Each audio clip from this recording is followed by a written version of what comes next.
has to put the desire in our heart to become a Christian.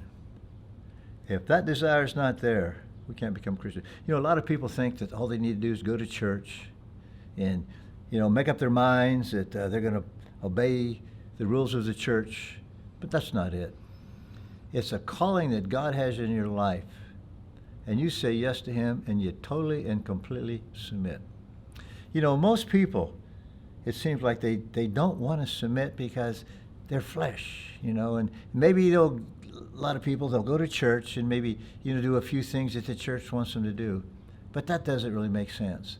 And what I found out through all these years, and that's what God's called me to do, is go into the jails, the prisons, and on the streets where the down and outers are, And when they finally get touched, they really, truly, truly get touched, then God's more than able to work with them. But that's not true with everybody.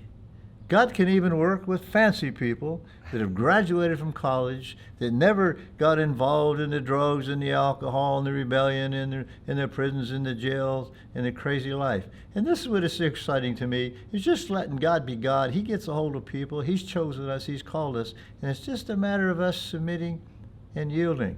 And that doesn't matter who you are. If you don't submit or yield, God's not able to use you. That doesn't mean that you're not going to go to heaven. But I'm talking about if He puts that passion in your heart.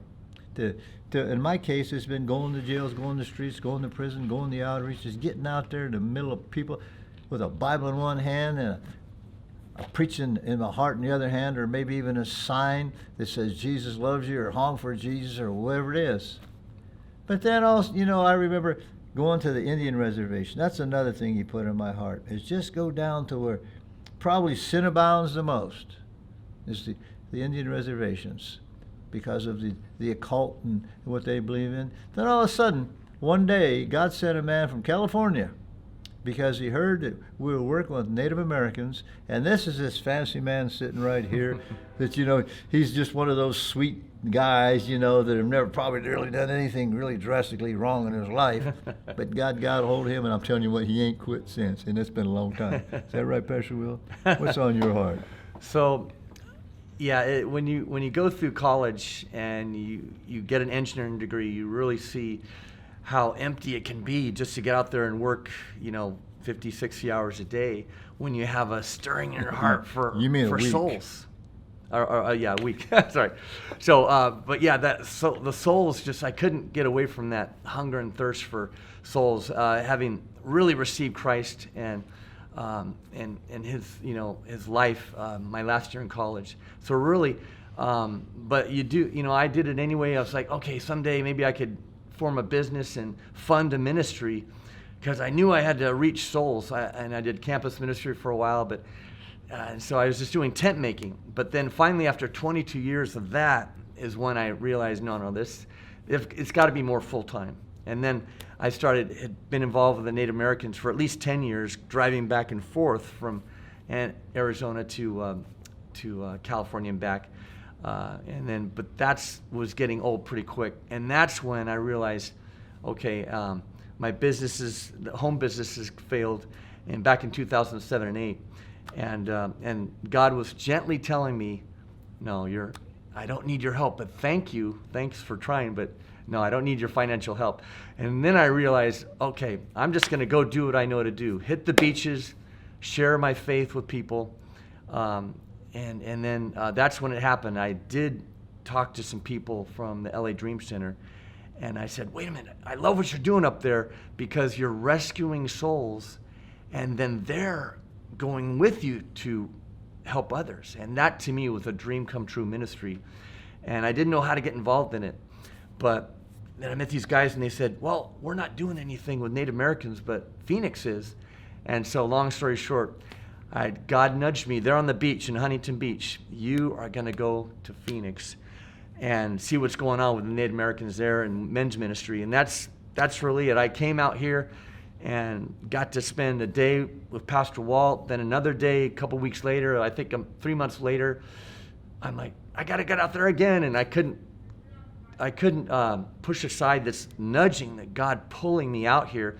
And I had never seen a dream come true like this, because for me, I needed to, my heart was to really see men just walking in victory and do jail ministry, but also see them go with me to the Native American reservation. And to me, that was all happening here. So when Pastor Walt said, come on out here, we need some help, that was a dream come true. And then he said he'd let me still go to Apache Nation, Navajo Nation, and Mojave, as well as that, the Gila River. So to me, it's been a dream come true for 7 years, and we've seen a lot of good fruit, as you know. So thank you for your heart to not only support, but encourage me, back me up, and be that pastor who shows me, not just tells me how to minister. But the exciting thing is, though, God put the passion in your heart, and you submitted to Him. And when I first started preaching on the street, I preached to a lot of natives, and they would pray with me, they would cry with me, but they didn't evidently really mean it. Yeah. And I've seen probably more natives down and out. I mean, really, because of alcohol, more than anything else, so controlled. It just kept broken my heart. And I said, oh, Lord. Then we started going to the reservation and so forth. Then all of a sudden, God sent you. Come over here, and man, you had fire in your bones. You had a desire you was going to go out and work with these native people, and you've been doing it ever since. And it's truly, truly amazing, isn't it? It is. I mean, just, here's an old college guy, that blows me away, that got this passion now for natives. Thank you. And who really cares about the old drunks on the streets, or the natives, on the reservation, that all the metal, how do you want to say it? Yeah. Well, there's such a spirit of not just what I found is not just the suicide that attacks them, but the alcohol, the drugs. And then you're right, it does get frustrating at times when you're working with someone for a year, 2 years, 3 years, and all of a sudden, boom, they're back in the old ways. And all of us that I'm sure are that way to a degree, but when you see it over and over again, it does really kind of pull at you and just almost tries to make you hopeless. But what I found is that people like, the people that have been here for 10, 15 years, that they are getting better, even though they have their slip-ups. Right. If you look at the way they are now compared to maybe 15 years ago, right. Wow, there has been a slow, steady, and now some of them are working, building families, and to me, that's one of my big hearts, Pastor Walt, as you know, is seeing fathers raise up again. And I know that's the biggest deficiency that I see in the nation and the world right now is not coronavirus or any other plague, but the deficiency disease of fathering. And that's why I love Malachi chapter 4:6 is that God will draw the hearts of the fathers back to the kids, and especially on the res, broken homes, but to just be down there every Saturday and help them, skateboard a little bit, even with coronavirus, is so much fun. And play basketball, even just a little bit of touch for a couple hours, gives them a little bit of, it seems to give them a fathering in the Lord that they need to keep strong and not give up hope. And so anyway, it can be hopeless, but there's a lot of hope to it as well. But to see the thing is, at least I finally realized, God made it all. Yes. And it doesn't matter what Satan says or what's happening demonically in the reservations. God says, I am going to build my church, and the gates of hell will not prevail.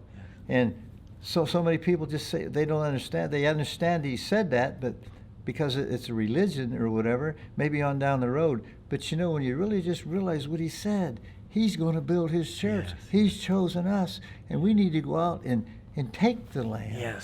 Yes. Impart in those people who God's really all about. And that's what stirs us up, because we win. That's right. I mean, I don't care what anybody says, and we got a lot of opposition against us, but God says, hey, you follow me, you trust me, you don't lean to your own understanding. I'm going to show you what I can do. And you've been one of those through it all. And what is it that keeps you going? I mean, you've got a tenacity about you, and you're very easygoing. You're a people person, but man, you ain't going to quit. What is that? I think because one of the things that really tugged at me my last year in college was to see that there's a whole the people are getting spit out and become, the society spits them out, and to see what the enemy's doing kind of makes me fired up and go, wait a minute. If the enemy comes to kill, steal, and destroy, and Jesus says, I come that you might have life and life more abundantly, John 10:10, it just makes me think, like you just said, we win. Why not just let God get behind you 100% and watch what he does? Because sometimes we may not see other people doing exactly what God's called us to do. And all of a sudden, as we go, like we have to Gila River, look at all the stuff we've seen God do as we just go. So I guess the excitement of saying, what's next, God, keeps me going. It's like, oh yeah, it's going to be an exciting day today. What's next? And then he gets to show us. You know, another thing that I marvel, we can't pay you a whole lot. You're one of our pastors, of course. We can't pay you a whole lot. Now, how on earth, of course you're living here, and a lot of your needs are met, but how on earth do you get your financing? Well, thank God for Pizza Hut. Cause you mean you're willing to deliver pizzas? Yeah. Humble yourself to do that? Oh, yeah. Well, see, part of that's a ministry, too, because if you knock on the door, I've had people that they just look like they're in so much pain that you can't help but say, you know what, are you feeling okay? And then all of a sudden, within 30 seconds, you get to pray for them. So to me, I kind of think that it's still a ministry, but you're right. It's like, okay, it's not always fun to be out there, but it's just, I like being active. I don't like being shut up in a cubicle like I was for 20 years as an engineer and sales and all that. Now I'm out and about, even if it's, 150 degrees, it's still fun to get out in there. You know what, I was just thinking about it. This is good because God put it in your heart. Hey, I'm going to give you this little job, and this is what's going to carry you through. Yep. But you says, okay, God, I'm going to humble myself and do this, even though I got a degree and all this. But how he's using you and doing that, and the excitement of just putting the whole thing together as a ministry, how God has made the way, is using you. Amen? Yeah. And that's what he wants to do with all of us.